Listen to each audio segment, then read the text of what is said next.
السلام عليكم ورحمة الله وبركاته أصحابتك وحنا نجح كيتشن أند بيوتي soo dhawaada walaalahayga meel walbo aad joogtiin dhammaantiin Ramadaan Kariim hadda waa walaashin niisida 10 kale cusub ayaa walaalahayga maanta inoo wada waxaan niisida cabitaankan yarka oo macaanka badan ayaa waxaan jeclaystay inaan la share gareeyo si aad uga faa'iideysatiin oo afurka aad u samaysatiin cabitaankan waa cabitaan yar oo mushakala oo fudud oo maasha Allah oo aadna qafiif u ah oo hadda kaalis kaarga caafimaadkana u fiican dhan walbana ka dhameystiran fitamiinkiisana ahday maasha Allah ay tahay marka cabitaankan yar ayaa maanta waxaan jeclaystay inaan ka soo tuurano insha Allah cabitaankan aan ahaan ku afuraya marka idinkana hadday igala faa'iideysta alaabta macaanka badan ayaynu sameysanaynaa kana bogta qaybta dambe videoga soo socoto waxyaabaha aan ka hagaajisanayno iyo sidaan u sameysanaynno waxa waaye Ramadaan waaye hadalka lama badinayo shaqada aad u badan marka wax waa soo koobaya walaalahayga insha Allah ila socdo dhamaantiin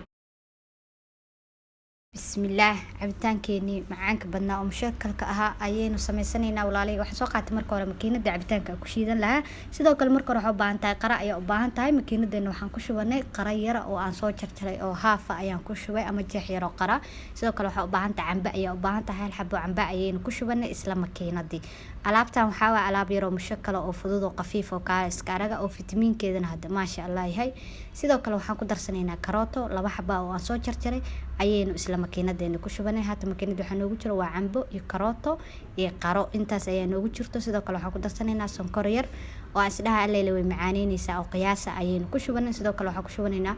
biyahan ayaan ku shubanaynaa halka galaasa ayaynu ku shiidanaynaa cabitaan sidoo kale waxaan ku darsanaynaa baraf ayaan ku darsanaynaa 3 jawa baraf ayaynu kula shiidanaynaa cabitaankeeni marka intaana soo shiidaya walaalahayga markii aan soo shiido ayay isku soo noqonaynaa wax kale kuma darayno insha Allah halkii galaas oo biyaha aan ku daray ayaan hadda ku shiidanaynaa marka soo shiida inoo balana waan soo shiida cabitaankeeni maasha Allah sidaas smooth ka ayuu inoogu soo baxay waan soo miiraya markii aan soo miiro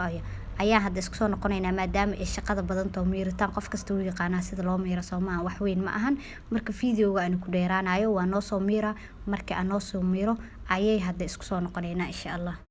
cabitaankeeni waan soo miiranay walaalahayga markii aan soo miiranana hadda baraf yar ayaan ku soo dhexriday